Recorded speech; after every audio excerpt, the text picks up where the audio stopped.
अस्सलाम वालेकुम। कैसे हैं आप सब लोग? उम्मीद करती हूँ अल्लाह से दुआ है कि आप सब लोग बिल्कुल खैरियत से हों। अल्लाह ताला मुझे, आपको, हम सब के घर वालों को हर किस्म की तकलीफ, परेशानी, आजमाइश से अपनी पनाह में रखे। In today's vlog I will share to do list in Ramadan. बहुत सी चीज़ें आपने पहले से प्लानिंग की हुई भी होंगी और बहुत सी आप सब लोग मिलके कर भी रहे होंगे। तो मैं आपके साथ करती हूँ शेयर अपनी टू डू लिस्ट, ताकि हम लोग एक दूसरे के साथ आइडियाज शेयर करें। So let's get start. हम सब लोगों की सबसे ज़्यादा कोशिश तो यही होती है कि जितना ज़्यादा जिक्र हम कर सकें, जितना ज़्यादा कुरान पाक हम पढ़ सकें, उतना ही अच्छा है। लेकिन टिप नंबर 1 मुझे ये लगता है कि ये होनी चाहिए कि हम कुरान पाक को तफसीर और तर्जुमे के साथ मिलकर पढ़ें। तर्जुमे के साथ भी अक्सर लोग पढ़ते ही हैं, लेकिन मैं आपको कहती हूँ कि आप लोग तफसीर के साथ पढ़ें। चाहे एक आयत पढ़ें, लेकिन ज़रूर तफसीर के साथ पढ़ें। मुख्तलिफ कुरान पाक की तफसीर अवेलेबल हैं। किसी के पास अगर हार्ड कॉपीज़ नहीं है तो सॉफ्ट कॉपीज़ में आप नेट से डाउनलोड कर सकते हैं, और अगर किसी को उर्दू में पढ़ने में मुश्किल होती है तो इंग्लिश कॉपीज़ भी अवेलेबल है।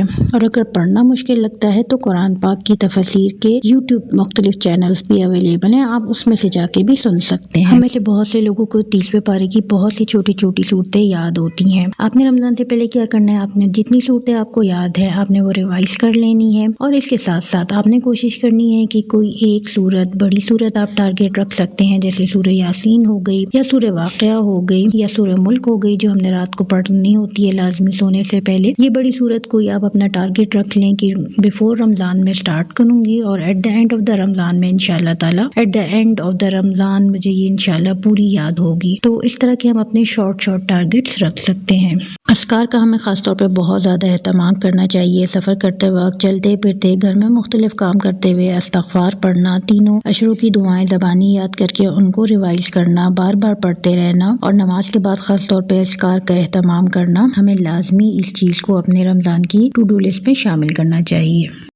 कुरान पाक के साथ साथ अहादीस मुबारका याद करना, उनको पढ़ना, और हदीस नबी सल्लल्लाहु अलैहि वसल्लम की कोई एक बुक ज़रूर फॉलो करना ड्यूरिंग रमज़ान, पढ़ना उसको और अपने बच्चों के साथ शेयर करना। आप कोई भी वक्त रख सकते हैं, अफ्तारी से पहले ज़रा जल्दी अफ्तारी तैयार कर ली जाए, या सहरी के बाद अगर आपको टाइम मिलता है, या दिन में किसी भी वक्त असर की नमाज के बाद आप अपने बच्चों के साथ बैठे, जौन से भी लोग हैं उन सबको जमा करें और मिलकर एक हदीस मुबारका रोज़ाना पढ़ें। एक और बात जो मुझे बहुत अहम लगती है वो ये कि अभी से हम रमज़ान से मुतालिक, रोज़ों से मुतालिक, रोज़ों के मसाइल से मुतालिक बुक्स का मुताला शुरू कर दें। आपके साथ कुछ बुक्स मैं शेयर करती हूँ, आप ये अपनी कलेक्शन में रख सकते हैं। अगर हार्ड कॉपीज़ नहीं है तो नेट पे हर किस्म की किताब जो है, इंग्लिश, उर्दू, हर ज़बान में मौजूद है, यू कैन गेट दैट। अच्छा, अपनी बेड साइड टेबल पे ये बुक्स रखें। रोज़ाना रात को सोने से पहले थोड़ा सा मुताला ज़रूर करें। मैंने जैसे आपके साथ पहले जिक्र किया कि हम कोई हदीस जो है रोज़ाना बैठ के पढ़ेंगे, या हमने एक आयत लाजमी तफसीर के साथ पढ़नी है, तो हमने जौन सा भी लेसन उसमें से लिया हो या सबक हमने उसमें से हासिल किया हो, तो वो हम शेयर करें अपने। आजकल तो सबके पास व्हाट्सएप के ग्रुप हैं, आप अपनी फ्रेंड्स के साथ शेयर करें, आप अपने बहन भाइयों के साथ शेयर करें, आप अपने कजन्स के साथ शेयर करें, और फिर इस तरह उनको भी मोटिवेशन मिलेगी कि वो भी पढ़ें और आगे शेयर करें। रमज़ान को आप अपने बच्चों को भी स्पेशल फील करवाएं, अपने घर वालों को स्पेशल फील करवाएं। बच्चों के साथ मिलकर कुछ आयात, कुछ दुआएं आप दीवार पे लगाएं,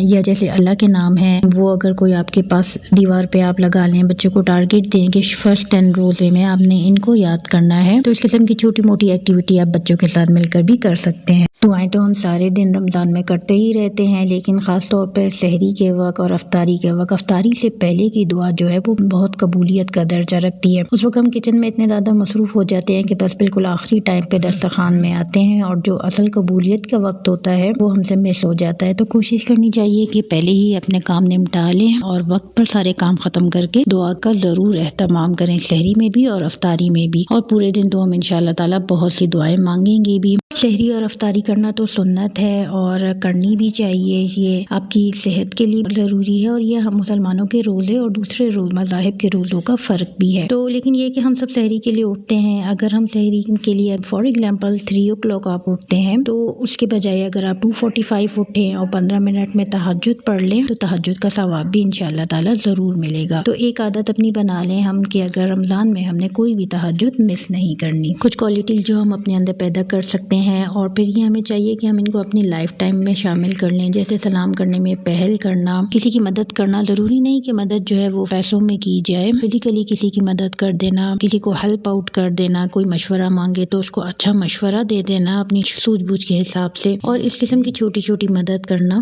ہمارے جو درجے ہیں وہ انشاءاللہ تعالی اس کا اجر بہت زیادہ بڑا چڑھا کر ہمیں ملے گا۔ عید ہمارے لیے اللہ تعالیٰ کی طرف سے رمضان کا تحفہ ہوتا ہے، تو اس کی تیاری ہمیں پہلے سے کر لینی چاہیے تاکہ رمضان کے دنوں میں ہماری جو مین توجہ ہے وہ عبادات اور اذکار کی طرف ہی رہے۔ تو عید کے لیے ابھی جلدی جلدی ہم اپنے گھر والوں کے لیے کپڑے سلوا لیں، خود بھی اپنے کپڑے سلوا کے پریس کر کے رکھ لیں تاکہ ہمارا ٹائم اس میں ویسٹ نہ ہو۔ اعمال کا دار و مدار نیتوں پر ہوتا ہے، ہم جون سا بھی کام کرتے ہیں اگر نیت اچھی ہو تو اللہ تعالیٰ اس کا ثواب ضرور دیتا ہے۔ کسی کے لیے سحری بنانا، گھر والوں کے لیے سحری بنانا، افطاری کرانا، سب کے روزوں کی افطاری کا ثواب آپ کو ملتا ہے، تو ان کاموں کو بوجھ نہیں سمجھنا چاہیے بلکہ خوش دلی سے کرنا چاہیے، اور اگر ممکن ہو تو سحری میں ایک ایکسٹرا پراٹھا بنا کے مسجد میں بھجوا دیا جائے، یا افطاری میں تھوڑی سی افطاری زیادہ بنا کر کسی پڑوس کے گھر یا پھر مسجد میں بھجوا دی جائے تو اس کا ثواب انشاءاللہ تعالی بہت زیادہ ہوگا۔ اچھا، ایک اور اہم ٹپ جو مجھے لگتی ہے وہ رات سونے سے پہلے ہم ایویلیویٹ کر لیں اپنا گول، یعنی ایویلیویٹ یور گول، کہ آج آپ کے دن کا جو ٹارگٹ تھا وہ آپ نے اچیو کیا، جو دعائیں آپ نے سوچی تھیں وہ آپ نے ساری مانگی، جو آپ کے ٹارگٹ سے وہ آپ نے اچیو کیے۔